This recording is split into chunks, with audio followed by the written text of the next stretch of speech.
Vamos a comenzar.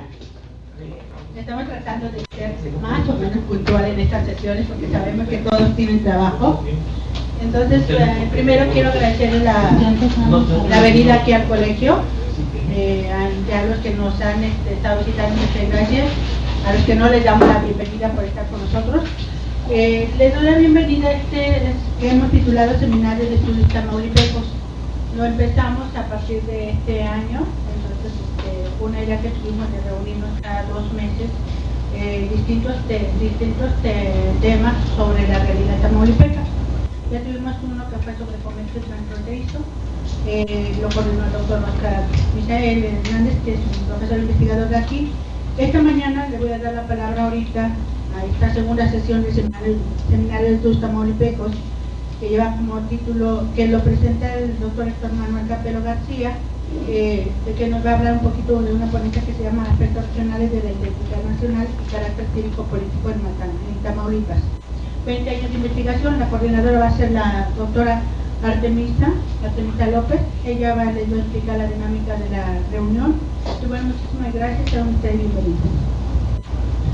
Muchas gracias, qué bueno que nos acompañan ya en nuestra segunda sesión. Hoy, bueno, la charla, ya comentaba la doctora Cirila, está a cargo del doctor Héctor Manuel Capelo y García, y bueno, tenemos como invitado especial al licenciado Óscar Trejo, vocal ejecutivo de la 04 Junta Distrital del Instituto Federal Electoral. La dinámica es que el doctor Capelo va a hacer una charla en un promedio de 20-25 minutos y después le vamos a ceder la palabra al licenciado Óscar Trejo para que comente la conferencia del doctor Capelo y luego abrimos ya la sesión de preguntas y respuestas, ¿sí? Antes de iniciar les voy a leer pues el breve currículum del doctor Capelo, porque realmente ha hecho muchas más cosas de lo que me voy a permitir leer, para que conozcan un poco de su trayectoria. Bueno, él nace en la Ciudad de México en octubre de 1935, realiza sus estudios en la Facultad de Derecho y la Facultad de Filosofía y Letras de la UNAM. El posgrado es la maestría en Psicología en la Facultad, Psicología en las Universidades de Texas en Austin y la Facultad de Filosofía y Letras de la UNAM. Luego hizo una maestría en Economía de Recursos Humanos en la Universidad de Lovaina y realizó su doctorado, obtuvo el grado de doctor en Psicología Social en el año 1972 también por la UNAM. En el 73 hizo sus estudios postdoctorales en la Universidad de Columbia en Nueva York y ha impartido, bueno, diversas asignaturas tanto en la UNAM como el Colegio en México, en el país, y también ha sido profesor huésped de la Universidad de Northwestern en Illinois, la Universidad Federico Santa María de Chile, la Universidad de Puebla, la Universidad Complutense de Madrid y la Universidad de Sevilla, estas dos últimas en España. Es miembro del Sistema Nacional de Investigadores, nivel 1 desde los inicios del sistema, y actualmente, bueno, es investigador emérito del Centro Regional de Investigaciones Multidisciplinarias de la UNAM, el llamado CRIM, y es profesor en la licenciatura en Sociología de la Universidad Autónoma de Tamaulipas. Además, bueno, es fundador y director de la Revista Internacional de Ciencias Sociales, Sociotam, y es miembro del Consejo Editorial de varias revistas especializadas, ha sido asesor de la UNESCO en problemas de violencia y de la UNITAR de la ONU sobre evaluación de solución de conflictos, y bueno, ha publicado 19 libros y 107 artículos, ¿no? Entonces, bueno, este es el currículum del doctor Héctor Manuel Capelo, a quien le voy a ceder la palabra para que nos platique un poco de la conferencia que tiene preparada. Gracias. Muy buenos días. Les agradezco mucho la invitación que me han hecho para exponer este trabajo que versará sobre identidad nacional y carácter cívico o político, una comparación de México, ¿no?, de Tamaulipas con Sevilla desde una perspectiva regional. Es una parte de Tamaulipas el estudio que hice, ¿no?, para conocer cuál era esta identidad nacional y este carácter cívico-político en México. Pero la perspectiva sobre el estudio de la identidad nacional y el carácter cívico-político es desde un punto de vista regional. Habitualmente en los estudios que se han realizado desde el siglo XVII, XVIII y XIX, se hablaba mucho sobre que los países que emergieron de las colonias españolas tenían un carácter distintivo. Esta idea fue recogida posteriormente por literatos, por filósofos, después por antropólogos, psicólogos, científicos sociales en general y fundamentalmente de la ciencia política. Y cada uno de estos distintos especialistas dio definiciones diferentes sobre lo que era la identidad y el carácter nacional, al que nosotros llamamos carácter cívico-político. ¿Qué quiere decir esto? Bueno, que habitualmente cada una de las disciplinas enfocaba a la identidad nacional con respecto a los aspectos específicos de la disciplina. Los antropólogos enfatizan mucho la cultura sobre la integración del carácter nacional, los sociólogos, las formas de relaciones sociales, las clases sociales, los psicólogos sobre sistemas de personalidad, los psicólogos sociales sobre las diferencias entre grupos, y los políticos, los científicos políticos, tienen una concepción mucho más amplia que busca integrar todos estos aspectos y señalan que realmente, desde el punto de vista histórico, lo que es una real identidad nacional y un carácter cívico-político nace con la aparición del Estado-Nación. Que antes del Estado-Nación no existe un concepto de identidad nacional, no existe un concepto de carácter cívico-político. Es con la Revolución Francesa y la Revolución Americana como comienzan a conformarse una serie de constelaciones políticas que integran a comunidades bajo una serie de demandas comunes, de obligaciones comunes y de relaciones entre el poder y los ciudadanos que determinan formas peculiares de relacionar, ¿verdad?, y resolver los problemas que se enfrenta el ciudadano frente al Estado y el Estado frente al ciudadano. Entonces, nosotros hemos, como un centro multidisciplinario, adoptado esta concepción de la ciencia política. Y pensamos que evidentemente la identidad nacional se forma por la interacción que tienen desde el nacimiento hasta su muerte de los ciudadanos en las instituciones del Estado Nacional. ¿Cuáles son estas instituciones? Bueno, las instituciones políticas, las instituciones sociales, las económicas y las culturales.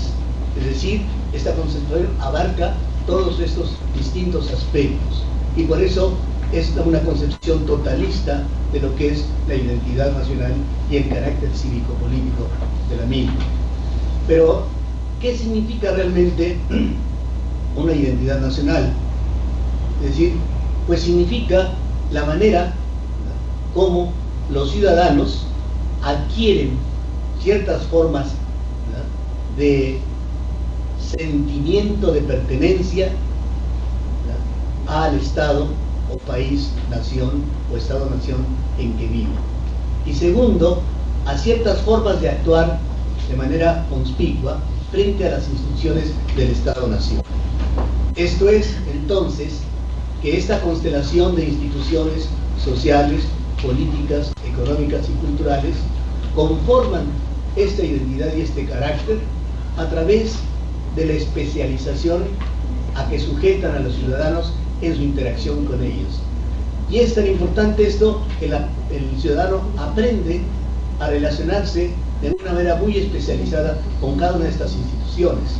Es decir, es muy difícil encontrar una persona que vaya a cobrar un cheque a la iglesia o que vaya a pedir, ¿verdad?, penitencia en un banco.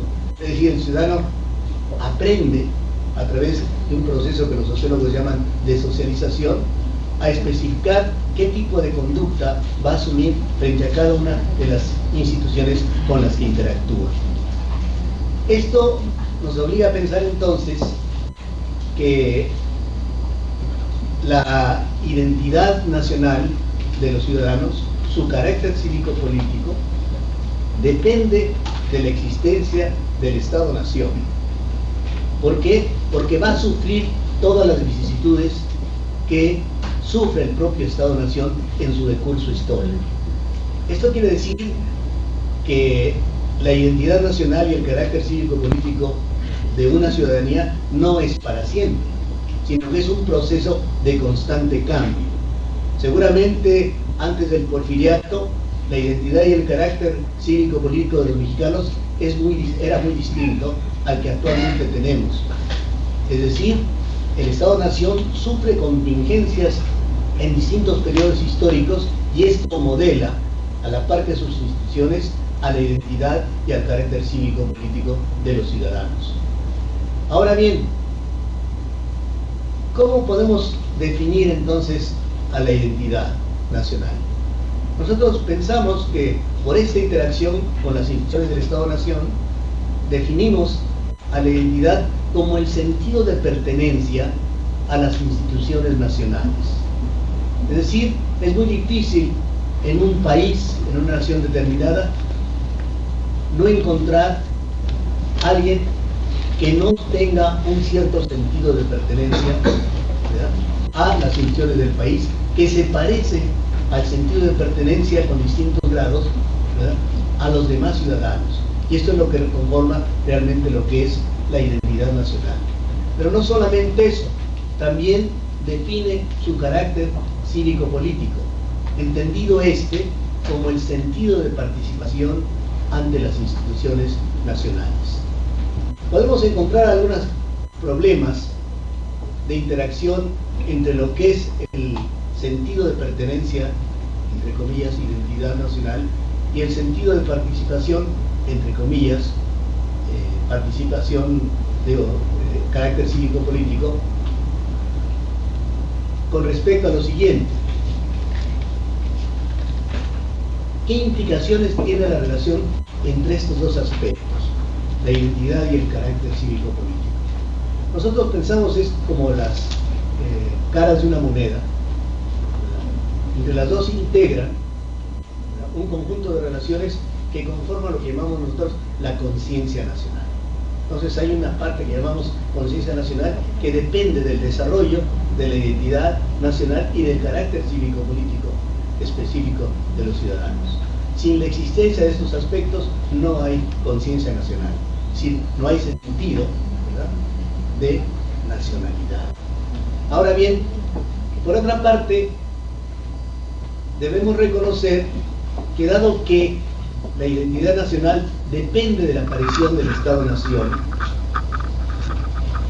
esta se va a originar a partir de las relaciones que va estableciendo en su historia particular el ciudadano con estas instituciones. Es decir, la participación cívico-político es la que conforma, ¿verdad?, poco a poco el proceso de emergencia de una identidad nacional. Vamos a poner un ejemplo. Podemos encontrar grupos que tienen un alto sentido de pertenencia a una institución nacional, a una institución del país. Pongamos por caso los sindicatos de maestros. Ahí podemos encontrar que los profesores todos sienten que son pertenecientes a un sindicato. Pero si analizamos qué tanto sienten que participan, vamos a encontrar que quizás en muchos sindicatos el profesor siente que no le permiten participar, que no hay participación. Luego entonces nos vamos a encontrar con un aspecto que llamamos de patología social, de un sentido de pertenencia, pertenecen realmente a un sindicato, con una falta de participación dentro del mismo sindicato. Es decir, las mafias, los grupos de poder impiden a la mayor parte de los agremiados al sindicato participar, ¿verdad?, en la representación del mismo sindicato. Y esto genera el tener un sentido de pertenencia y un bajo sentido de participación, una cosa que llamamos nosotros alienación. Es decir, genera un estado anómico de la identidad nacional. Por eso decimos que es muy importante que las instituciones nacionales sean altamente incluyentes, que permitan una amplísima participación del ciudadano porque esto permite la consolidación de una identidad nacional. El efecto de tener una identidad nacional muy consolidada es que genera a su vez un proceso que llamamos de la cohesión social, de la cohesión nacional. Es decir, cuando no hay una identidad nacional bien integrada, se rompen los procesos de cohesión ciudadana y se pone en un estado de crisis al Estado nacional, y que puede pasar lo que ha pasado, por ejemplo, recientemente en Rusia, que el Estado soviético desaparece y se convierten en muchas repúblicas independientes, y luego posteriormente lo que pasó en Yugoslavia. Y si analizamos qué es lo que pasó en estos dos grandes estados, vimos cómo, ¿verdad?, un grupo se apodera de las instituciones, ¿verdad?, establece reglas donde permite privilegios a un cierto grupo e impide el acceso a estos al resto, a la mayoría. Entonces, cuando aparece un proceso de crisis, nadie se siente identificado con el Estado soviético, y este Estado soviético, sin dispararse un tiro, ¿verdad?, desaparece. Si fuera una cosa así parecida, podemos encontrar a lo largo de la historia con la aparición y desaparición de muchos estados nacionales. Recientemente, bueno, no tan recientemente, en el siglo pasado, vimos cómo se consolidaron los grupos castrenses en el poder en el cono sur. Y también hicieron desastre y medio con los ciudadanos.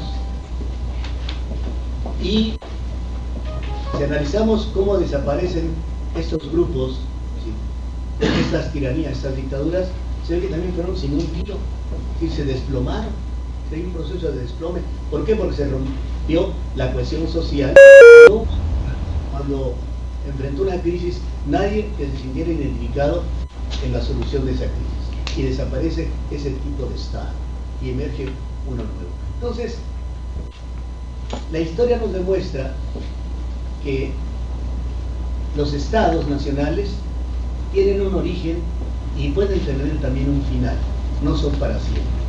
Y como la identidad surge precisamente de la consolidación de un Estado-nación, sufre esas mismas vicisitudes, también la identidad nacional no es para siempre.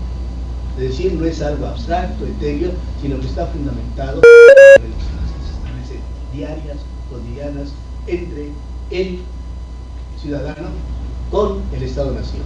Y decimos que hay una regla de correspondencia, es decir, no podemos esperar que exista una muy buena interacción entre el Estado y los ciudadanos cuando esta regla no se cumple. Es decir, si el Estado-nación impone una serie de requisitos a los ciudadanos para cumplir, el Estado también debe cumplir con las expectancias, con las necesidades, con los deseos, ¿verdad?, con los anhelos de los ciudadanos. Si no hay esta regla de correspondencia adecuada, hay una fractura de las relaciones entre el Estado y los ciudadanos y un rompimiento de lo que es el sentido de pertenencia, de identidad y de participación, lo que es el carácter nacional. Dicho esto, nosotros procedimos a analizar cuál era el estado de la identidad nacional y del carácter cívico-político en México. Entonces comenzamos desde 1982 una serie de estudios. Primero estudiamos la frontera porque pensamos que era ahí donde aparecía un foco crítico con respecto a la integración nacional, pensando que el Estado nacional en la frontera no era un Estado muy sólido. Además, por la influencia de Estados Unidos, que tenía instituciones estaduales mucho más potentes que México y que de alguna manera ejercieron una fuerte influencia en las relaciones con los ciudadanos fronterizos, generando cambios tanto en su concepción de lo que eran las instituciones de México y de cómo veían las instituciones de Estados Unidos. Entonces empezamos a hacer una investigación sobre cuál era el estado de la identidad nacional, de la frontera y de su carácter cívico-político. Posteriormente, presentamos ante CONACYT un estudio para hacerlo en todo México. Entonces dividimos a México en todas las regiones, 9 regiones, para comparar cómo se daban estas relaciones de identidad nacional y carácter cívico-político en cada región y qué tan diversas eran. Se suponía que dado un Estado sólido, nación, como el que se pretende que es el Estado mexicano, ¿verdad?, no había diferencias en el sentido de pertenencia y en el sentido de participación entre las distintas regiones de México. Lo que nos llevamos fue una sorpresa.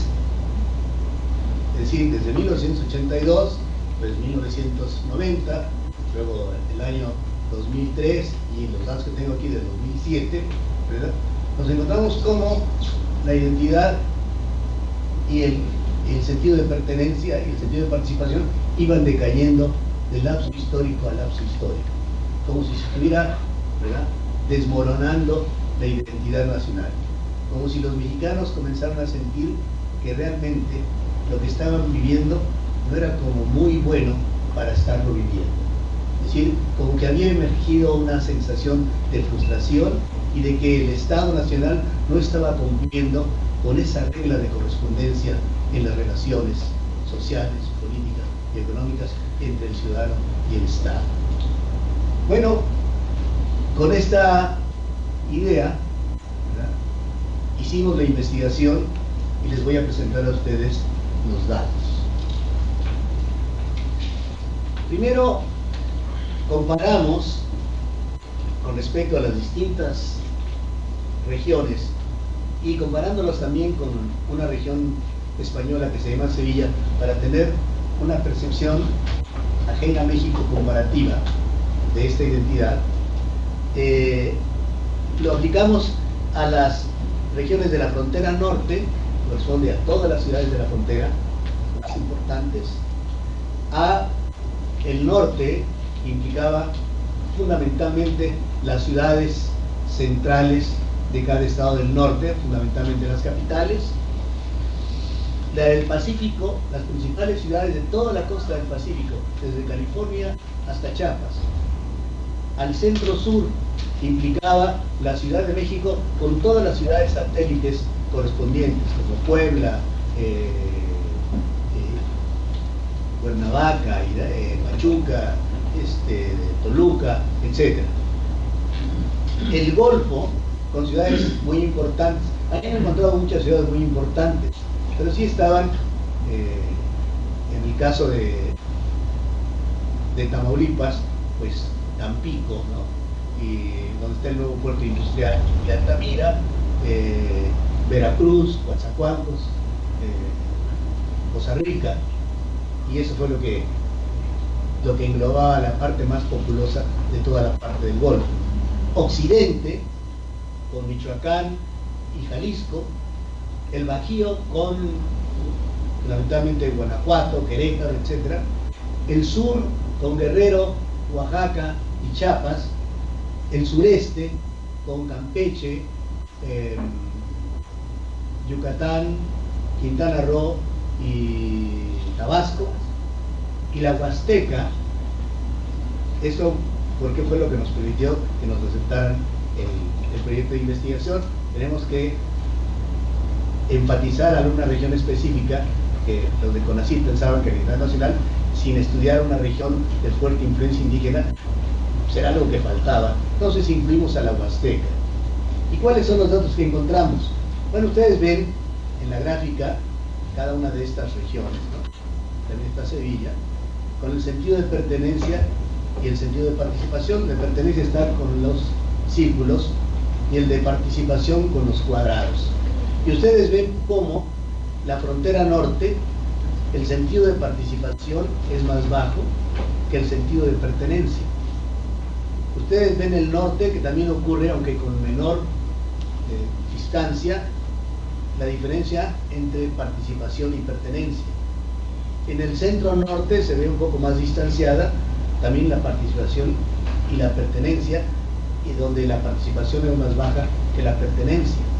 En el Pacífico ocurre lo mismo. En el centro-sur la distancia no es tan grande, pero también se da. En el Golfo también hay una diferencia entre pertenencia y participación, donde nuevamente la pertenencia es más alta que la participación. El occidente se ve que es lo mismo, el Bajío es lo mismo, el sur es una cosa muy curiosa.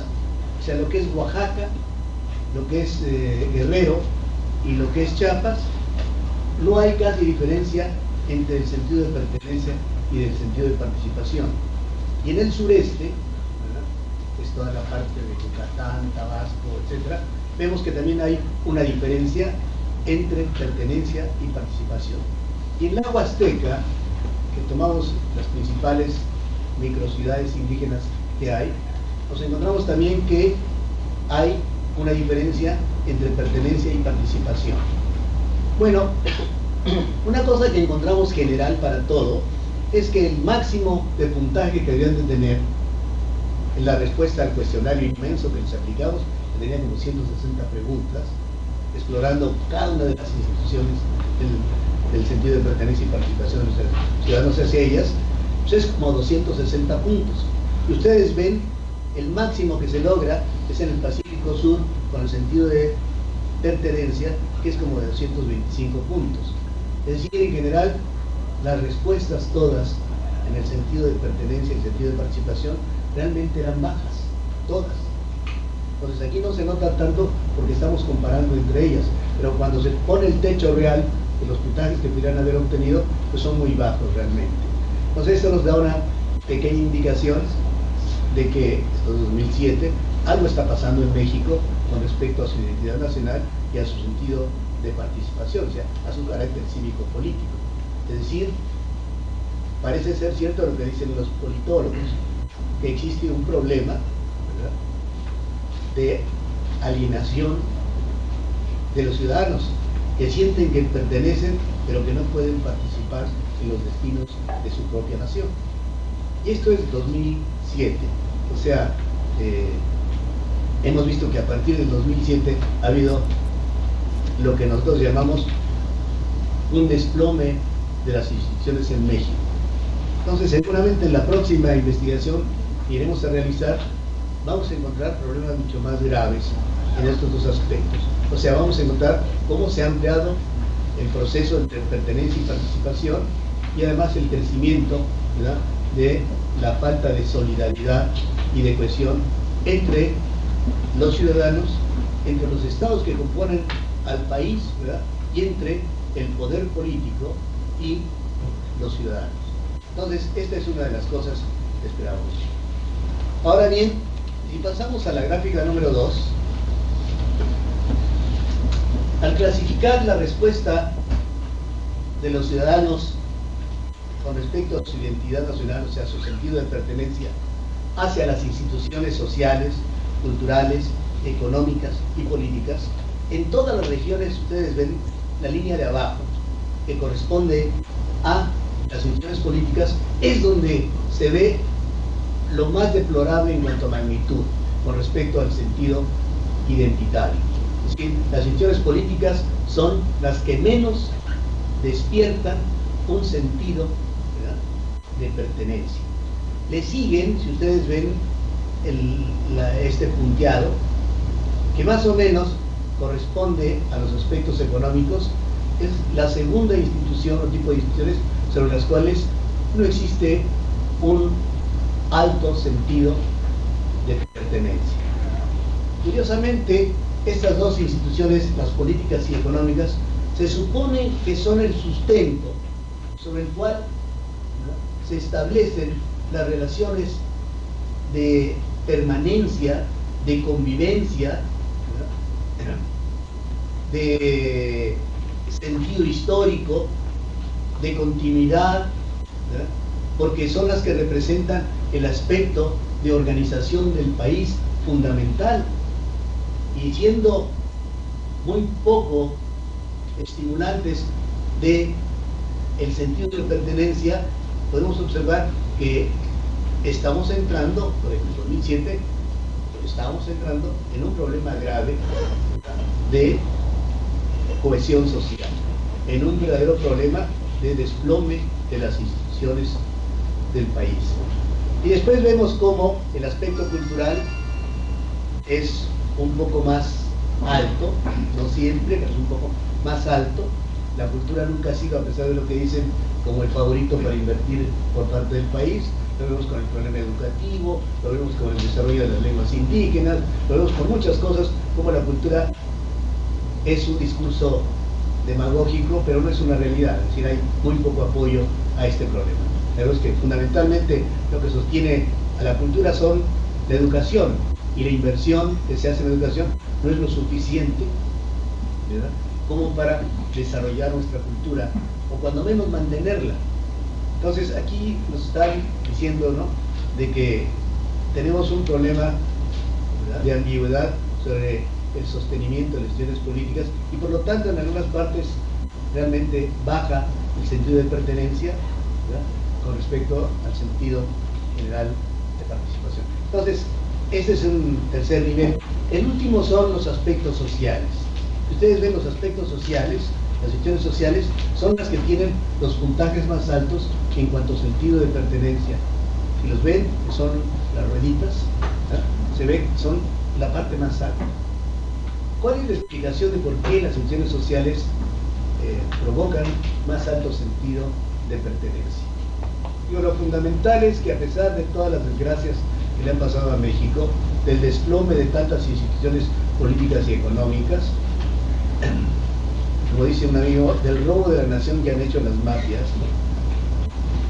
la familia se mantiene más o menos presente, ¿verdad?, y sustituyendo las carencias de seguridad social que tienen los mexicanos.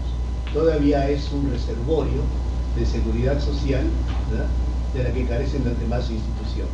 Entonces, esta es una de las explicaciones por qué las instituciones sociales, en este aspecto, lo que investigamos fue la familia, la comunidad, los espacios sociales, etc. Estos, ¿verdad?, provocan más sentido de pertenencia que todas las demás instituciones, por lo menos hasta 2007. Ahora vemos, por ejemplo, cómo, frente a lo que estamos viviendo, los espacios sociales se están restringiendo. Si la gente ha empezado a oír de los espacios sociales, que son centros de convivencia, ¿verdad?, centros que incorporan un proceso de aprendizaje de los valores, que al faltar estos se comienza a generar, ¿verdad?, una dispersión de la comunidad en sus unidades fundamentales y un rompimiento grave de la cohesión. Si pasamos al aspecto del sentido de los tipos de institución, hablamos de dos tipos de institución. Aquellas instituciones que son de carácter expresivo, como la familia, como el arte, que generan relaciones de convivencia, que producen un intercambio de afectos y emociones que hacen sentir a las personas saludables en sus relaciones sociales con sus medios, con su comunidad, con su país. Esto le llamamos instituciones expresivas. Habitualmente están muy ligadas con el aspecto de la solidaridad. A contrario censo, hay otros tipos de instituciones como las directivas, que establecen requisitos, que establecen metas, que establecen demandas hacia la población, que establecen obligaciones y que se basan fundamentalmente en el uso de la autoridad. Pero al dividir a las instituciones en estos dos grupos, directivas y expresivas, nos encontramos cómo las instituciones directivas provocan, ¿verdad?, un efecto menor en la construcción de la identidad y el sentido de participación del carácter cívico-político, a diferencia de las expresivas, que ven los cuadraditos, es mucho más alto. ¿Cuál es el peso? Bueno, pues la mayor parte de las instituciones directivas pues realmente son como la escuela, ¿verdad?, crisis, ahí, ¿verdad?, como los partidos políticos, como las empresas económicas, como la administración pública, etc. Entonces vemos cómo ese tipo de instituciones directivas generan un menor sentido de pertenencia y de participación. En conclusión,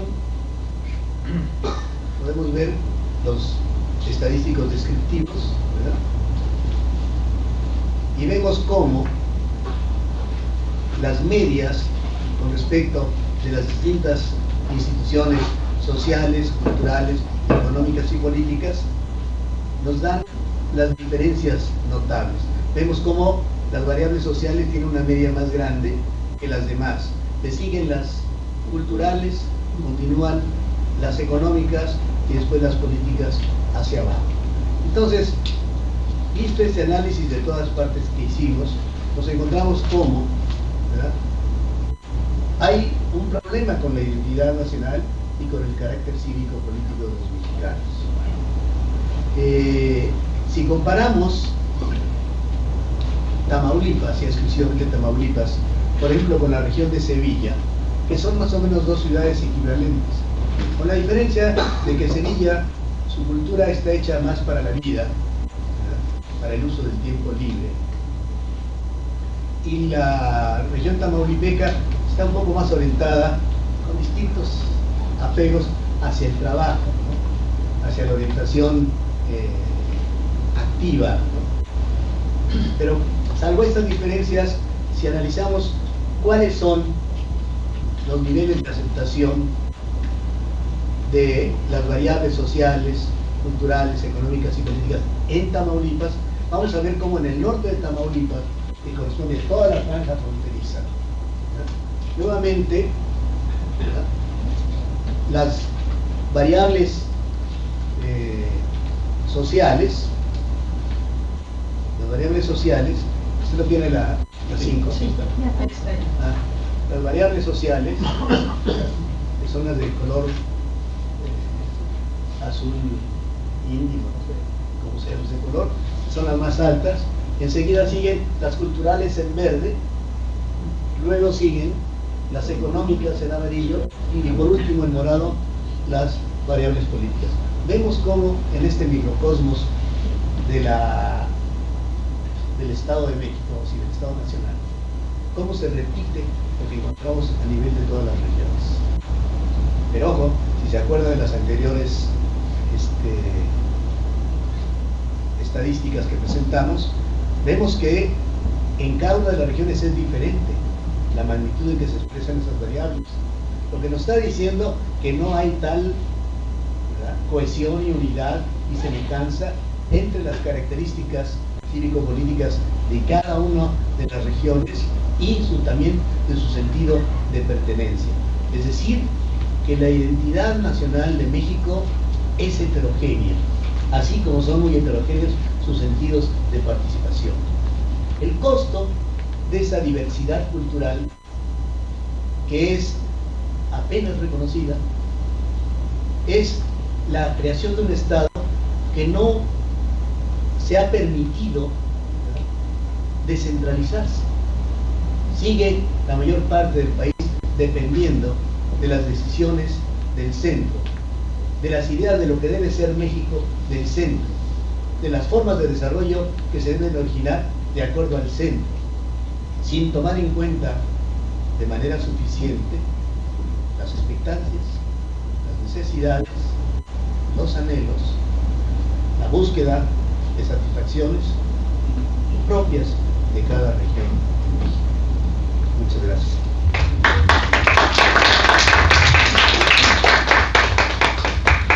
Muchísimas gracias al doctor Héctor Manuel Capelo. Vamos a escuchar lo que nos quiera comentar al respecto de esta ponencia o ampliarlo, complementarlo con otra información. El licenciado Óscar Trejo, vocal ejecutivo de la 04 Junta del Instituto Federal Electoral, a quien le damos las gracias por estar aquí. Y bueno, aprovecho para comentar que estamos conectados vía internet con las otras sedes del Colegio de la Frontera Norte y en particular con Nuevo Laredo, donde más adelante en otras sesiones tendremos también transmisión desde ahí. Adelante. Gracias, muy amables, buenas tardes. Bueno, mi comentario va a ser en cuestiones más que nada prácticas sobre lo que nosotros, el Instituto Federal Electoral, ha realizado en cuestiones de sentido de participación. Nosotros estamos divididos en 300 distritos. Tenemos en cada uno de nuestros distritos cuestiones de educación cívica. En cada uno de esos distritos se lleva a cabo un programa, un proyecto de participación ciudadana, donde nosotros nos enfocamos más que nada en las cuestiones de la competencia cívica, en el mismo sentido que va el trabajo del compañero. Razón o motivo, porque nosotros hemos visto que esa pertenencia no se está llevando en relación de la comunidad con el ciudadano. ¿Qué es lo que nosotros tratamos de convencer al ciudadano de que esas competencias cívicas que ha adquirido a través del tiempo y a través de la educación que ha tenido en la escuela formalmente o en su casa, las aplique? Y siente que esa educación le está ayudando para ser un buen ciudadano. ¿Qué es lo que nos encontramos en cada uno de estos distritos con un proyecto diferente? En Matamoros hubo uno, en Reynosa hubo otro, en el centro de la ciudad hubo diversas situaciones. Desde entrar a comunidades indígenas donde el sentido de pertenencia a lo mejor sea mucho más dispar que en el centro de la ciudad por cuestiones educativas, hasta por cuestiones de leyes. Por ejemplo, en la Ciudad de México tenemos una ley de participación ciudadana que no se tiene en otros lados. Desde crear ese sentido de participación es porque ni siquiera tienen el acceso a esas situaciones. Entonces empecemos a ver qué es lo que tenemos hecho, qué es lo que tenemos andado para empezar a construir toda esa situación de participación ciudadana dentro de nuestros institutos. A partir de todo eso y de todo ese sentido, de ese trabajo que también nosotros realizamos en cada uno de nuestros distritos, de percibir qué es lo que tiene el ciudadano para hacer esta cuestión de participación ciudadana y de pertenencia a esta sociedad, y también de participación en ella misma, pues nos damos cuenta que hay una diversidad de situaciones en cada uno de nuestros distritos. No hay leyes de participación ciudadana en cada uno de los estados. En algunas son limitantes. En algunas, para presentar alguna queja o alguna solución o alguna propuesta, es un mar de trámites para llegar a hacer. A partir de ello, nosotros tenemos el conocimiento de que nuestros proyectos no son funcionales, para que nosotros este sentido de participación lo podamos realizar en algo práctico. Nos dedicamos a hacer 300 proyectos, de los cuales tenemos que evaluarlos para ver el impacto. El instituto tiene como cuestión constitucional en el artículo 41 la educación cívica, pero no se da abasto con un mar de gente que tenemos en México. Entonces nosotros nos tenemos que apoyar con la cuestión de la educación y la educación formal. Nuestros jóvenes se pierden en esa participación de las situaciones de la sociedad en el nivel secundario. En los 13, 14 años es donde perdemos a nuestros jóvenes para que ellos lleguen a participar. En los 18 años que obtienen su credencial llegan y votan, pero ya después de los 18 los perdemos hasta los 40. Se supone que es la cuestión de la etapa de la madurez, es donde ellos valoran lo que es el voto. En la primera instancia votan por ser algo nuevo, novedoso, pero ya después perdemos toda esa situación. Nuestros jóvenes tienen una percepción de los valores de la participación y la cooperación y de participar con su comunidad entre los 14 y los 15 años bien cimentada en la escuela. Eso es positivo. Lo que no tienen bien cimentado es la participación con las instituciones y la participación política. Nos quitamos el machismo, sí nos quitamos el machismo entre los 13 y los 14 años, pero no dejamos que la mujer participe políticamente. Eso está muy claro. No le creemos al gobierno, pero sí les creemos a los medios de comunicación. Nuestro gobierno no es muy bien presentado con los ciudadanos y con los jóvenes, y eso viene abarcando desde los 18 hasta los 35 años de edad. En Matamoros, aún siendo una participación de votantes alta en este procedimiento electoral pasado, viene baja, al igual que en toda la ciudad, al igual que en Tamaulipas, al igual que a nivel nacional. Independientemente de que nosotros subimos un 52%, del 1994 que se tuvo un 70%, viene baja. No es para ponernos muy contentos de parte de nosotros del instituto, porque tenemos que nosotros desarrollar esa participación ciudadana, pero no podemos hacerla nosotros solos, tenemos que ver de dónde nos estamos agarrando. Principalmente, últimamente, la Secretaría de Educación Pública volvió a instalar las cuestiones de educación cívica que antes se habían perdido. Ya tenemos hasta una hojita dentro del libro de quinto año, supongo, donde hablan de nuestra institución. Antes se había borrado como tal ese tipo de educación. Se le dio en la primera instancia en la educación la identidad nacional como parte prioritaria, donde nosotros íbamos, saludábamos a la bandera, veíamos las cuestiones patrias nacionales, los símbolos y todo lo demás, pero nunca se les desarrolló las competencias cívicas para ser buenos ciudadanos. Y eso implica la participación, el diálogo, la tolerancia, todo eso se dejó aparte. Lo único que se dio prioridad en nuestra educación fue al principio la cuestión de los símbolos patrios, de saber una identidad nacional y donde cómo la podemos nosotros arraigar dentro de los ciudadanos. Pero todo lo demás se dejó aparte. Es por eso que el sentido de pertenencia, de participación, es nulo dentro de nuestra sociedad. También tenemos que la democracia no ha repercutido en cuestiones netamente económicas para nuestros ciudadanos, y es por ello que también están descontentos con esa situación. Ellos no ven que la participación democrática sea una forma que les pueda llevar a mejores niveles de vida. Esa es la percepción que tienen. Aunque nosotros digamos que la democracia es lo mejor, ellos no lo perciben así, y es una gran mayoría de la gente. Nosotros dentro del instituto la democracia la vemos como una forma de vida, ellos no. Ellos quieren soluciones. La democracia ni siquiera aparte de ir a votar y todo lo demás, no lo toman como forma de vida, no lo desarrollan ni dentro de su casa ni dentro de su comunidad. La pertenencia a esas comunidades está por los suelos. Aunque les digan y les contesten en un cuestionario que sí participan dentro de su comunidad, es falso. Dado que los programas que nosotros hacemos es realizarlos y también evaluarlos. No voy a hacer un programa diciéndoles cómo vamos a participar dentro de una sociedad sin que ellos existan o tengan la práctica de hacerlo como tal. Si cuando yo hago un programa no puedo ni siquiera llegar y limpiar un parque dentro de la comunidad, haciendo que esta sociedad participe, vea qué es lo que se está generando con estos valores y qué está transmitiendo a su comunidad, pues no sirve. Dentro de la experiencia que nosotros tenemos es que dentro de los 300 programas hicimos 2 o 3 ejercicios prácticos, desde que se pueda hacer una petición al ayuntamiento o al municipio, desde hacer trabajos sociales, limpiezas de parques y todo eso que pertenece a la comunidad, pero es muy poco lo que se hace a nivel nacional. Entonces todas esas redes que nosotros hemos están rotas. Con respecto a la cuestión de nuestra institución, lamentablemente no tenemos una buena imagen que hemos desarrollado dentro de todo ello, y eso implica en estar golpeando a las instituciones que realmente funcionan y sí. Uno puede decir que la elección del 2000 fue mejor porque ganó la oposición, pero créanme que a lo mejor hubo más fallos dentro de la misma elección que la del 2012. Somos mejores haciendo elecciones en el 2012 que en el 2000, pero creemos que la del 2000 estuvo estupenda.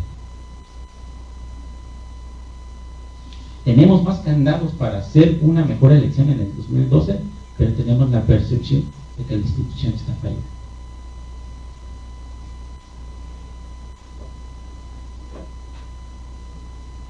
Esa cuestión de no tenernos confianza entre nosotros los ciudadanos hace que también este sentido de pertenencia fallezca. Yo no puedo darle una lista donde van a votar las personas y todavía que me la estén cuestionando.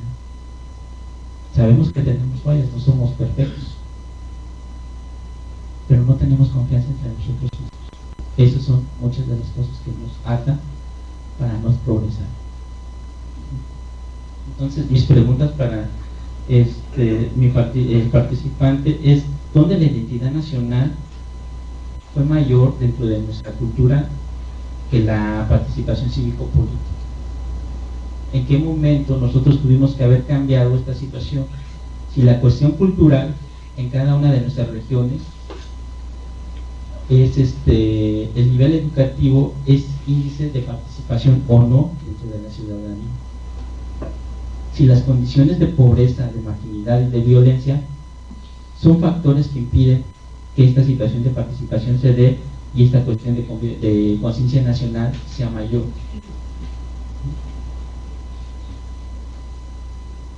Entonces, no sé si no podría responder su pregunta.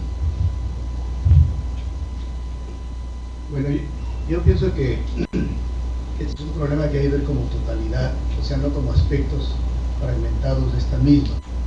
Es decir, ninguna institución del poder público va a poder resolver el problema de la participación si no todas las instituciones colaboran para realizar, ¿verdad?, una buena relación, decimos aquí, esta regla de correspondencia entre derechos y obligaciones vía las relaciones entre el Estado y el ciudadano.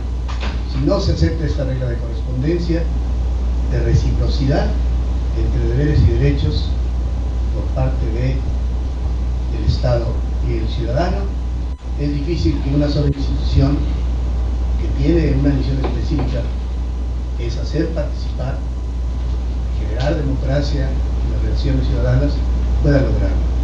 Es decir, porque puede hacer todo lo que quiera, pero habrá como un grupo de otra parte que no tiene ni la menor honradez para poder establecer realmente y cuidar estas relaciones de reciprocidad entre el Estado y el ciudadano. Y este es un problema porque a veces vemos en la historia de México como el mordelón, ¿verdad? ¿Saben? No sé si aquí también igual, ¿no? La gente de tránsito, ¿verdad?, era el signo evidente de la corrupción social y política y económica. Lo veíamos, ¿no? Y entonces eso evidentemente genera una desconfianza no solamente hacia la actividad policial, sino hacia todo lo que es la administración pública. Yo creo que es un problema muy difícil. Creo que la educación es muy importante para generar estos procesos y desarrollarlos, pero no una educación disparatada, desorganizada, deshonesta. Y sabemos que tenemos un problema de crisis brutal en la educación. Entonces, mientras no mejoremos este problema, porque yo creo que sí, con esto estoy de acuerdo, es la base para iniciar un proceso de regeneración nacional, nos vamos a encontrar con problemas mayúsculos de derrumbe, ¿no?, de las instituciones y el crecimiento de la inseguridad. ¿Sí? Esto es una cosa evidente. Ahora, tenemos que preguntarnos cómo ocurrió este proceso. Si no ocurre solamente por problemas internos de México. La diferencia entre las clases sociales, clases socioeconómicas, si analizan de 1976 a 2009 o 10, que son los datos que yo tengo, se ampliaron las distancias en todos los países, no uno solo, en todos los países, se ampliaron las distancias socioeconómicas entre las clases sociales. En Estados Unidos, en México, en España, en todas partes. Se fue generando con esta introducción del IFA, de la globalización, un cambio de paradigma societario que rompió todas las barreras de integración, ¿verdad?, regional, de solidaridad entre los miembros de las comunidades, y bajo la idea de que ahora somos parte de un mercado internacional, se olvidaron que los únicos que ganaban, ¿verdad?, como comprobamos recientemente, era el poder financiero. Estados Unidos se encuentra en un proceso grave de crisis, Europa no se diga, ¿verdad?, comienza a aparecer problemas graves en China, y crean ustedes que no pasan ni 2 años cuando se presenten las crisis en México. Muchas gracias. Antes de abrir la sesión de preguntas aquí en la sede, ya nos llegó la primera de Nuevo Laredo. No va a poder ser en vivo por cuestiones técnicas, pero le voy a leer al doctor Capello la pregunta que hacen en Nuevo Laredo para que nos haga favor de dar una respuesta breve, y entonces sí, ya abrimos la sesión de preguntas acá.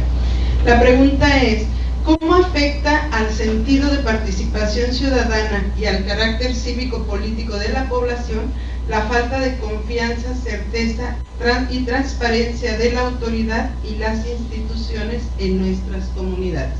Y la otra es, bueno, ¿cómo podemos actuar? Quiero pensar que los ciudadanos.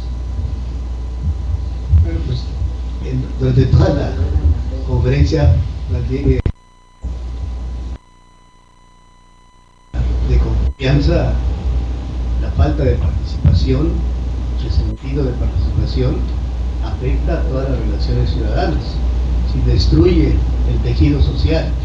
Entonces es evidente que lo que estamos sufriendo se debe a ese proceso de deterioro que empieza muy grave desde los años 70, ¿no?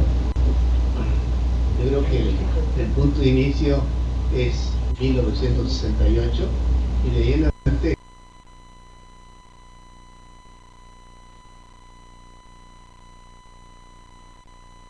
cómo resolverlo es muy difícil solamente decir, se requiere una estrategia múltiple. Creo que una de las partes más importantes sería realmente generar un Estado-nación que realmente se descentralizara y se desconcentrara. Y mientras no ocurra eso, vamos a seguir, ¿verdad?, privilegiando el desarrollo de algunas partes y abandonando al resto de la República.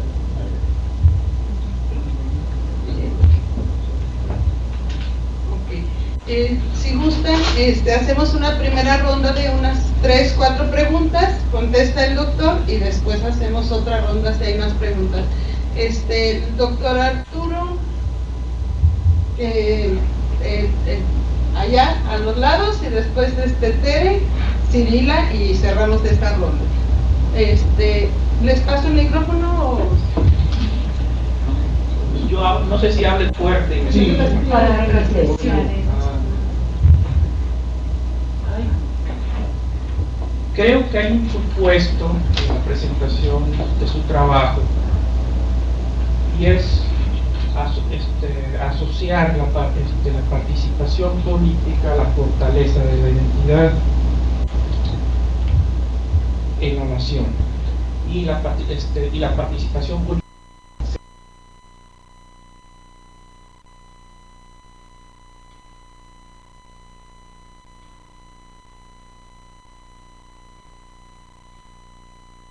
Algunas tradiciones políticas, como el liberalismo clásico político, el Estado es algo tan chiquito que lo ideal es que tengamos que participar poco, lo mínimo en el Estado, para que los individuos, cada quien por su lado, desarrollen sus actividades con libertad. Gubernamental, y lo cual se ha manifestado en las elecciones, eso lo podría mostrar como una prueba de la desatisfacción del ciudadano en este estado. Y finalmente señalar que la pobreza, como está indicando usted, doctor, puede ser una de las variables más importantes de la disolución y el daño al tejido social. Quiero estar de acuerdo con usted, pero yo pienso que la pobreza siempre ha existido, ha habido países muy pobres, sin embargo esta destrucción cultural y social que estamos viviendo, para mí tiene una explicación de mayor profundidad, que es la falta de desarrollo humano. Es decir, los elementos de formación cultural, y en esto la cultura debería formar un elemento muy importante en la integración nacional, no ha provocado el desarrollo humano en los individuos, en las familias, en las comunidades y en los gobiernos. Cuando me pregunto, oiga, ¿por qué tenemos la Cámara de Diputados que tenemos? ¿Y por qué tenemos los gobernadores que tenemos? Porque tenemos un proceso cultural desarticulado y mal equilibrado, en el sentido que no nos ha permitido formar en esta sociedad ciudadanos con un desarrollo integral que nos permita plantear una nación integrada. Estamos hacia un camino de disolución muy peligroso como sociedad y como nación. Entonces, pues he planteado 4 aspectos, doctor, sé que son complejos y es una pregunta muy amplia, pero es una perspectiva de reflexión de muchos años. Muchas gracias.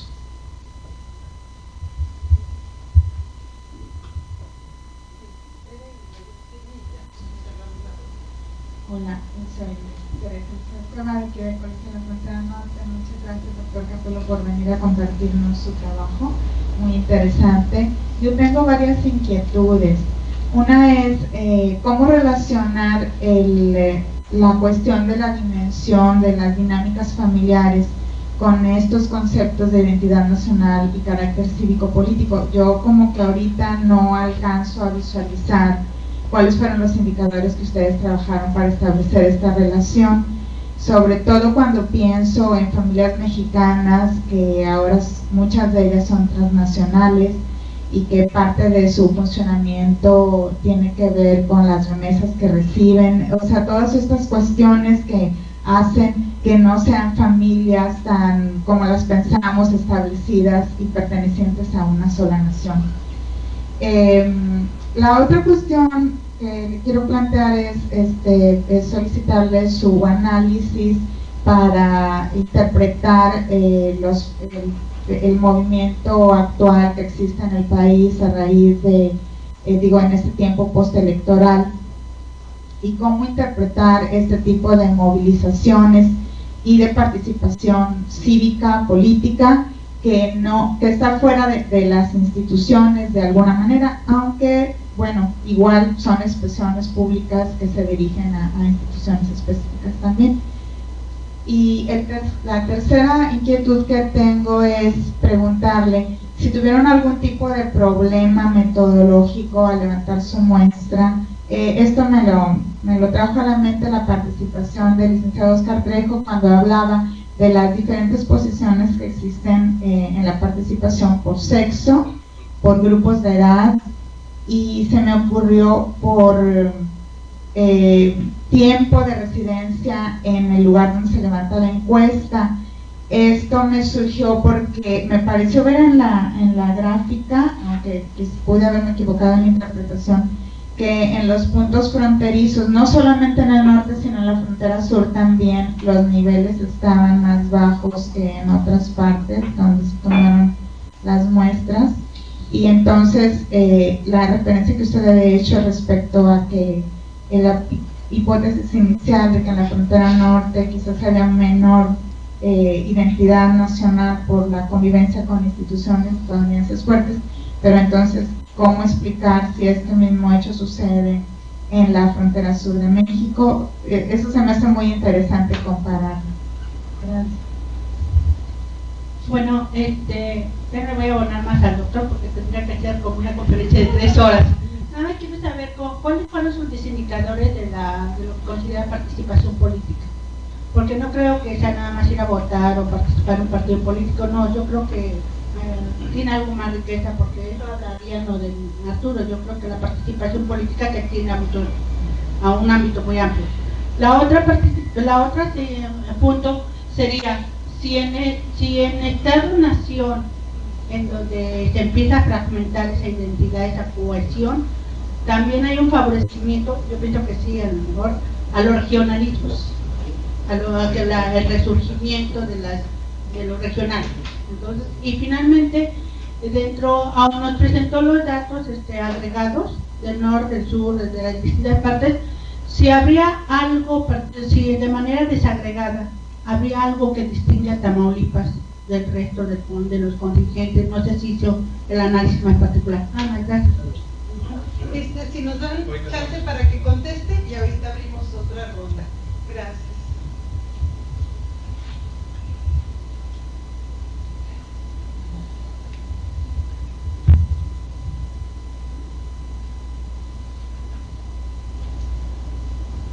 Bueno, creo que me faltó decir toda la metodología. Fue una metodología realmente compleja. Por ejemplo, tuvimos que hacer una decisión entre población rural y población urbana, y esto implicaba directamente una relación para nosotros económica, y nos costaba mucho más hacer una representación de la totalidad de México con las dos poblaciones, y decidimos entonces estudiar donde había la mayor concentración de población. Ese era un problema puramente económico, ¿no? Ya después hemos hecho estudios independientes sobre las partes rurales, que requieren pues una metodología muy distinta al tipo de encuesta que estamos haciendo. Para poder analizar cada una de las variables, sociales, políticas, económicas y culturales. Escogimos 20 instituciones, 5 políticas, 5 económicas, 5 culturales, 5 sociales, ¿no? Que iban desde partidos políticos hasta familia, bancos, trabajo, escuela, comunidad, iglesia, ¿no? Había 4 instituciones políticas que analizamos y desarrollamos una forma especial para poder evaluar la respuesta de los ciudadanos. Eran la iglesia, los sindicatos, la administración pública y los partidos políticos, como instituciones políticas fundamentales. Muchos dijeron, pero ¿por qué la iglesia? Digo, pues hay que leer la historia de México y darse cuenta que es una institución burocrática, ¿verdad?, que es la que maneja la religión, que es una variable que es distinta, ¿no? La variable religión es, digamos, en la parte cultural. Entonces, sacamos un análisis de escalas evaluativas basadas en el análisis de juicios comparativos de Thurston. Entonces pusimos un conjunto de ítems evaluativos de cada una de las instituciones y analizamos aquellos que tuvieran mayor incidencia con relación a las características de las variables básicas que vamos estudiando, que era sentido de pertenencia y sentido de participación. Entonces, por eso salió una escala, un cuestionario de 160 preguntas evaluativas de todas estas instituciones, ¿no? Hemos hecho el análisis de cada una de estas de manera independiente y hemos encontrado distintos pesos. Cuando uno analiza, por ejemplo, en las variables políticas, en donde hay una respuesta más negativa, vemos que están fundamentalmente primero la administración pública, después los partidos políticos, en tercera parte la iglesia y en cuarta parte los sindicatos. Sí, son en ese orden, ¿no?, la respuesta a ellos. Cada una de estas instituciones fue evaluada con el desarrollo de una escala evaluativa independiente, ¿no? Que era lo que nos permitía poder hacer los cruces cuantitativos entre las instituciones para ver si había diferencia estadística significativa o no había diferencia estadística significativa. No sé si esto es suficiente, pero hay una bibliografía muy amplia que hemos tenido donde se muestra el análisis y el impacto de cada variable independientemente de las demás. Las muestras que utilizamos fueron muestras representativas estratificadas y fueron estratificadas por 3 factores. Uno de los factores es el factor económico. Sí, claro, teníamos más que 4 niveles de factor económico, desde bajo hasta el más alto, ¿no? Teníamos el otro de hombres y mujeres y el tercero por edades. Entonces eran las 3 variables de estratificación con lo que hicimos la selección de las muestras representativas de las entidades urbanas. Por eso es una red fundamentalmente de ciudades. Bueno, no sé si esto responde a su pregunta. El supuesto del doctor es inverso de lo que proponemos nosotros. Decimos que a menor sentido de pertenencia, menor desarrollo menor sentido de participación, menor sentido de pertenencia. Si es la participación continua la que genera un proceso de identidad, no es al inverso. Por eso decimos que mayor identidad y menor participación es como una enfermedad, y hablamos de un estado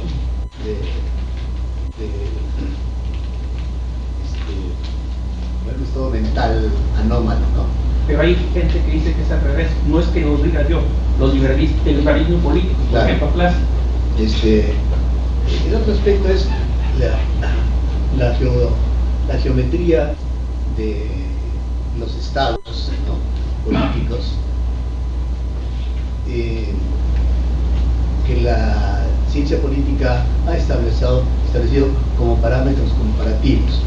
Por ejemplo, el liberalismo clásico, que acabo de mencionar, el formalismo kantiano, que es otro nivel de análisis,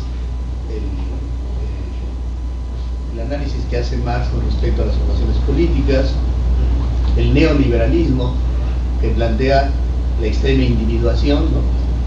y fundamentalmente los fenómenos económicos sobre cualquier otro aspecto, menor gobierno, máxima intervención de las relaciones económicas.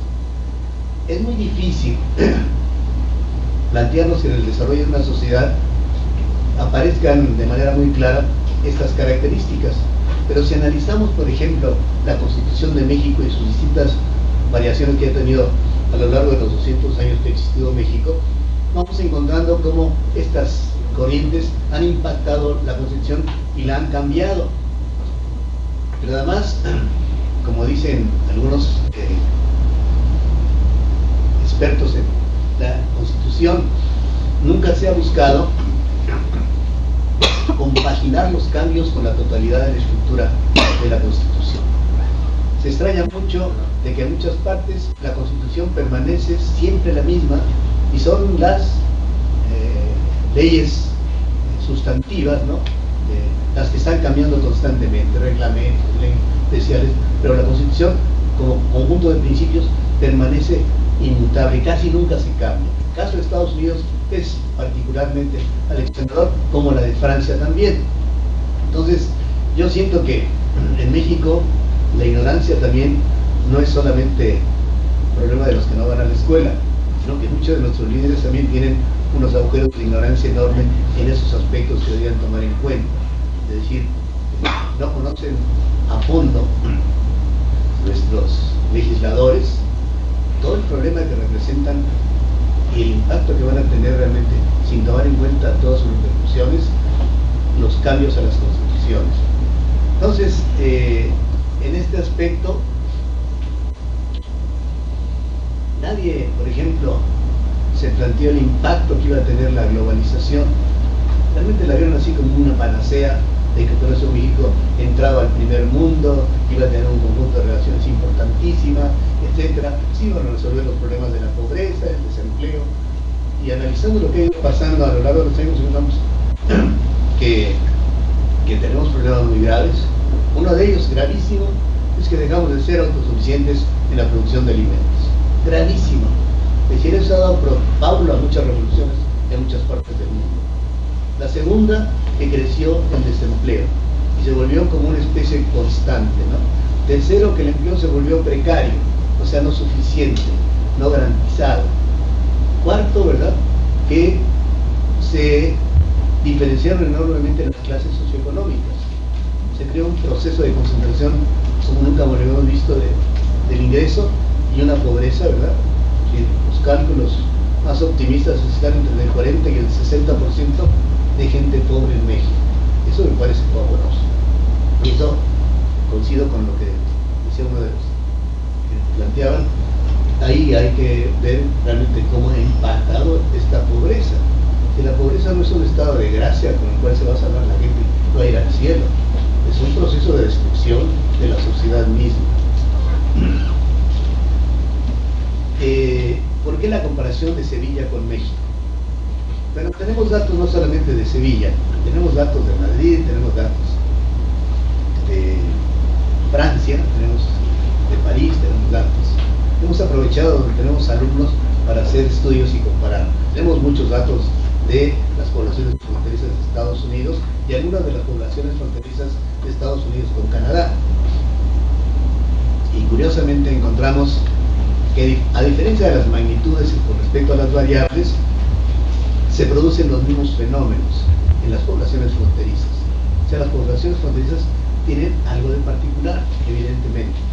Y por eso cuando se analiza qué pasa con el sur y el sureste, y se ve que son muy parecidos con respecto a la región fronteriza, podemos encontrar que realmente son fronteras.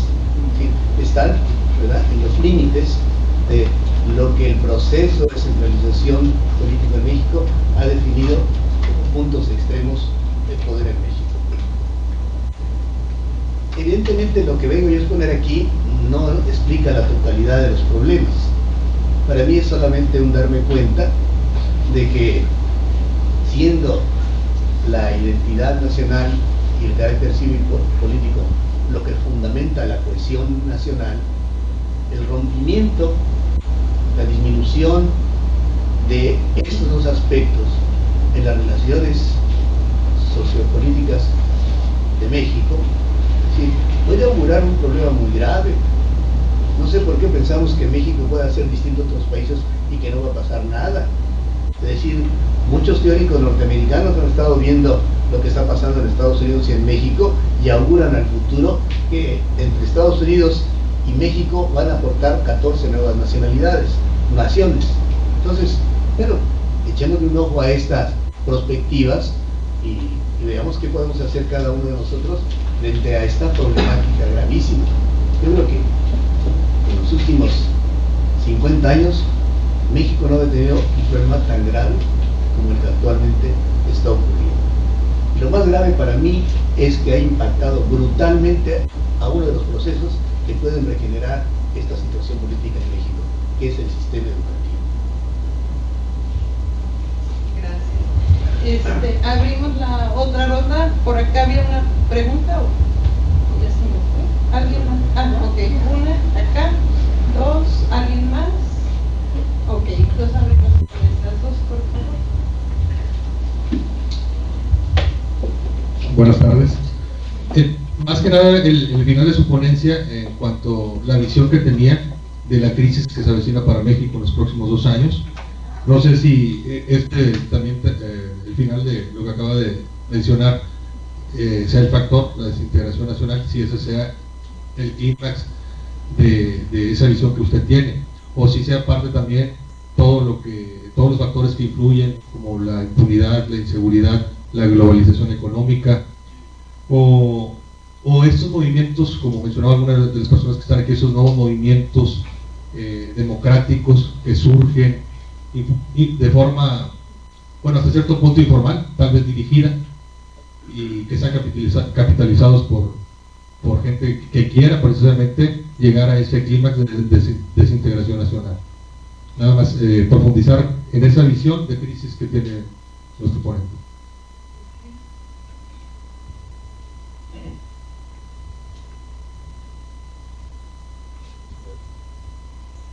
Sí, gracias. Aquí nada más mi comentario, doctor Héctor Manuel, va orientado a la puntualización de esa ruptura que ya estuvo en su momento pronosticada por Herbert Marcuse y Daniel Bell allá en los 68, 70, Jean Paul Sartre y todo lo que se derivó de la filosofía francesa, que de alguna manera ya están los libros durmiendo los buenos polvos de las bibliotecas, donde se pronosticaba no nada más el impacto de la televisión y el radio sobre la ruptura de los enlaces familiares, sino que se pronosticaban las rupturas profundamente sociales de la familia, y se pronosticaba un disparo extraordinario del divorcio y la agresividad familiar, derivado de un instrumento generado por la tecnología. Entonces, si nosotros traemos desde esa visión marcusiana y todo lo que de ahí derivó, pues nos damos cuenta que lo único que estamos descubriendo es que los grandes maestros tenían razón, y que lo que hoy el famoso boom de la productividad derivada de los sistemas de las innovaciones tecnológicas, que ya está en las, vamos a decir, en los centros académicos más avanzados de economía, es precisamente el hecho de que una élite privilegiada, que no llega al 2% de la población mundial, se calcula que son nada más 3.000 familias, y ahí hay información muy clara de esto, son las que han precisamente usurpado, incidiendo precisamente en algo de lo que hace rato comentaba el doctor Zárate. Es decir, desde esa época se hizo una inculcación muy profunda de que el mejor de los mundos era el liberalismo extremo, anteponiendo situaciones como la que el doctor Diamond había establecido, es decir, que somos animales gregarios, ¿sí?, que vivimos en hordas y una serie de situaciones y que hoy precisamente los 480 y tantos municipios de usos y costumbres del sur de México son el ejemplo más extremo y más espectacular de nuestra verdadera cultura milenaria, y que esos pueblos, a pesar de sus grandes dificultades económicas, precisamente demuestran cómo la sociedad en su conjunto, a través del consenso, no esa tonta idea que trajeron de Europa de la democracia, de que 3 y 2 ganamos, esa estupidez, con todo respeto, que vino a dañar las costumbres milenarias que nosotros ya teníamos en América, de aprender a tomar decisiones con el respeto, no nada más a la sociedad, sino a la tierra, a la naturaleza, al tiempo. Y lo que hoy está recogiendo el planeta no es más que precisamente una ruptura en menos de 50 años de una ambición desmedida, con toda la intencionalidad. Entonces, si usted, no sé, y aquí lo anoté y se lo quiero comentar para que sirva tal vez para una nueva hipótesis, es de que si nosotros esas gráficas las invertimos, las volteamos, así volteamos los ejes de las X y las Y, ¿qué nos vamos a encontrar? Lo que Giordano Mosca descubrió en 1875, la teoría de las élites, y se vuelve a confirmar que una minoría en todos los grupos, en todos los tiempos, en todos los credos, maneja a una mayoría, los gobernantes y los gobernados. ¿En qué sentido? Si invertimos los resultados, nos vamos a dar cuenta que la parte, en el cenit del poder está la política, de ahí la economía, de ahí la cultura y de ahí la sociedad. Entonces, ¿qué es lo que sostiene a las sociedades más pobres de este país? La base, en la base piramidal del enlace es la sociedad, y de ahí la cultura, y de ahí la economía, y de ahí la política. ¿Qué es lo que se ha tratado de hacer en Occidente? Que la sociedad olvide que la madre de todos los problemas sociales es la política. ¿Sí? Por eso muchos de los fenómenos, doctor, no se enseña economía en ninguna escuela en el planeta. Hablando de estudios infantiles, ¿verdad? Ok, este es mi pregunta. No sé si haya... ¿cómo? Ok, profesor Cuellar, y con eso cerramos las preguntas. Les pido brevedad, por favor, para que dé tiempo al doctor. Simplemente la pregunta es, dentro de la pertenencia, ¿cómo fomentar la pertenencia, valga la redundancia, en el aspecto educativo?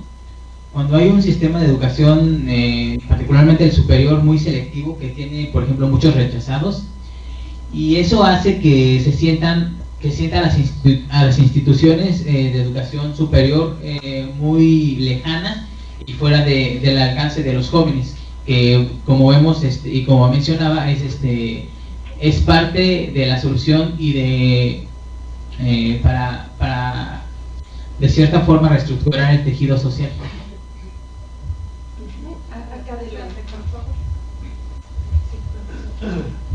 Bueno, últimamente se está agravando un fenómeno ya visto. A partir de Carlos Salinas de Gortari, los presidentes de la República se van al extranjero y solo vienen provisionalmente a mandar o alguna cosa así. Si ven quiénes los gobiernan, la mitad de los préstamos más importantes de Matamoros cruzan el puente todos los días para venir aquí, y otras veces en la tarde para ir a dormir allá. En otras palabras, como que nuestras élites son cada vez más extranjeras y solo vienen aquí por dinero. Muchas gracias.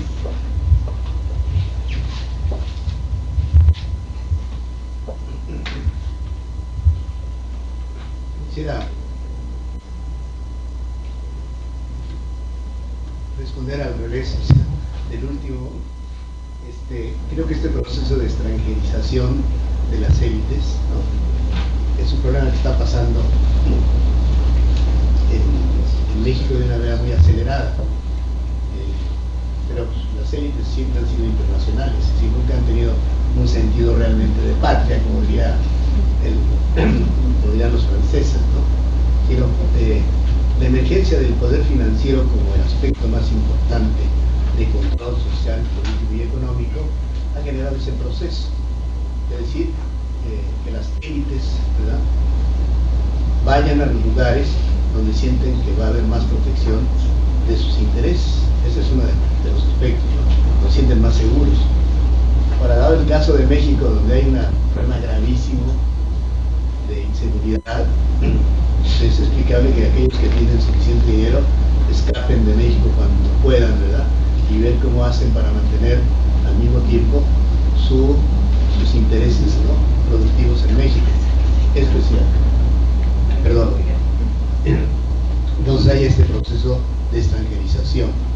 Además, la globalización implica eso, sino tener un sentido de pertenencia a un lugar específico, sino de libre tránsito por todas partes, ¿no? Es decir, crea la alegoría del ciudadano del mundo, ¿no?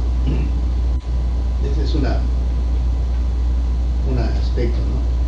El otro aspecto, que es lo que nos dice el profesor, hablando de Bell y de McDonald's y todos ellos, bueno, ellos ya habían dicho que el proceso del desarrollo del capitalismo lo que iba a generar es que hubiera una esquizofrenia societaria, donde por un lado iban a orientarse los aspectos de las instituciones sociales y culturales, y por otro las políticas y las económicas, es decir, rompiendo una estructura armónica de la sociedad política, y que esto iba a traer como consecuencia crisis muy graves, ¿no?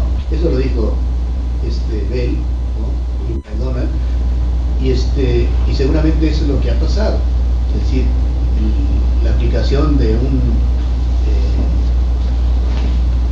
capitalismo feroz, ¿verdad?, la globalización, que es uno de los pináculos de creación de ese capitalismo extremo, pues ha generado eso, ¿sí?, que las políticas y los aspectos económicos salen para una parte, ¿no?, y la parte cultural y social se orienta hacia otra, generando, ¿verdad?, un problema grave, ¿no?, de crisis en las sociedades.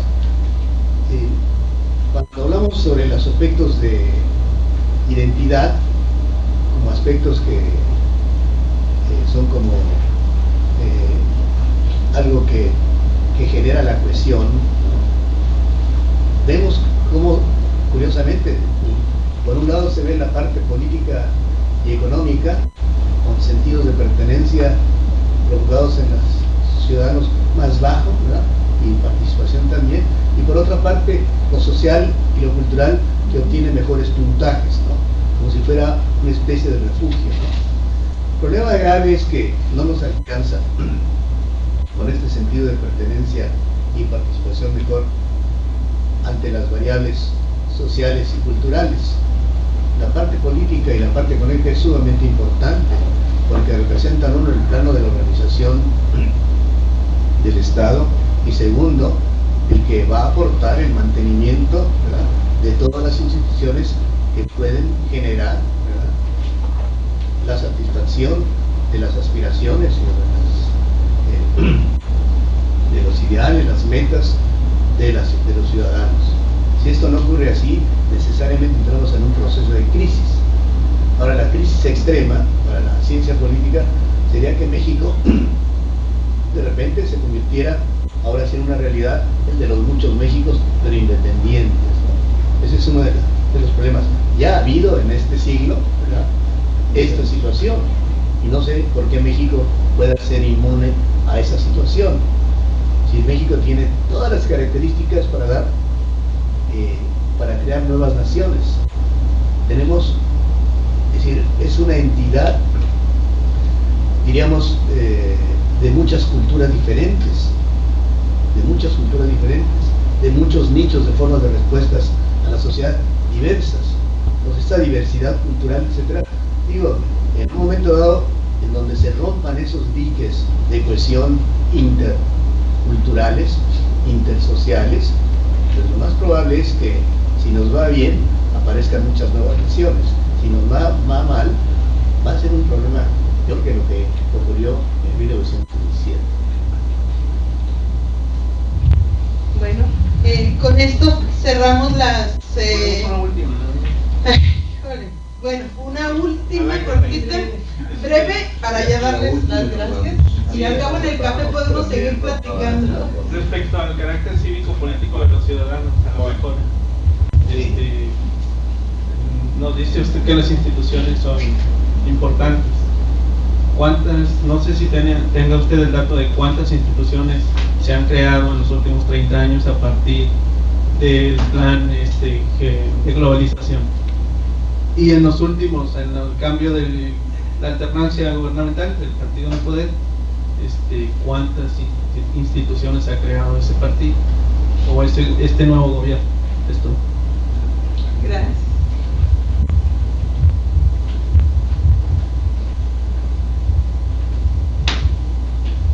Realmente no tengo el dato de cuántas instituciones. Es decir, si usted me dice cuántos organismos públicos, a lo mejor tenemos una idea, pero instituciones nuevas es muy difícil pensar en su aparición. Creo que el IFAL, entonces, pero son muy pocas realmente, ¿no? Muy pocas. Es decir, yo me refiero a las grandes instituciones políticas, ¿no? Como la administración pública, los partidos políticos, los sindicatos, la iglesia, son entidades políticas realmente, ¿no? A eso me estaba yo refiriendo.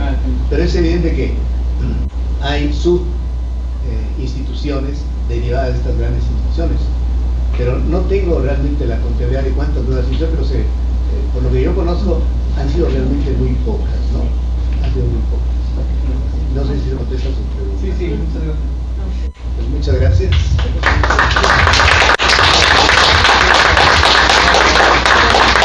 Antes de despedirnos, bueno, vamos a hacer la entrega al doctor Capello y al licenciado Oscar Trejo una constancia para agradecerles su participación. Sabemos que el tema da para más, así que ahorita que terminemos y anunciemos el siguiente seminario, los invitamos a pasar a tomar un café con nosotros. Bueno, el doctor Héctor Manuel Capello y García, gracias Constancia por su invaluable participación con esta conferencia. Nos da gusto tenerlo de nuevo aquí. Gracias. Y al licenciado Oscar Trejo, vocal ejecutivo de la 04 Junta Distrital del IFE, que acaba de llegar a Matamoros hace unos meses, pues le damos la bienvenida y ojalá lo tengamos de nuevo por acá. Y bueno, la doctora Silvia anuncia el seminario, perdón. Bueno, primero les queremos agradecer que hayan estado aquí con nosotros. Uno de los objetivos es presentar precisamente resultados de investigación y que conozcan cómo se hacen los estudios que hacemos aquí. Que cada vez que detrás, cuando se da una declaración, hay mucho trabajo.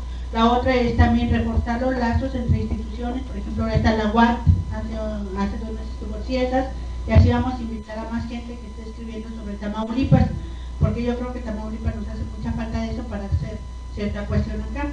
Entonces, ese es un punto fundamental. Y la otra, que les queden ganas para venir a seguirnos visitando. Y bueno, para que les abra el apetito, la próxima conferencia va a ser el octubre 3, la va a presentar la doctora Alicia Boll, que está de la Universidad de Brownsville. Ella va a hablar sobre aspectos académicos y sociales de las experiencias escolares, hablando de niños inmigrantes que conmutan entre escuelas en la frontera norte de Tamaulipas y el sur de Texas. Entonces están invitados, va a ser el 3 de octubre, y bueno, pues nos da mucho gusto estar aquí con ustedes, que nos acompañen, y bueno, muchísimas gracias a todos y cada uno de acompañarnos. Gracias a los compañeros que están enlazados con nosotros por toda la frontera en la sede.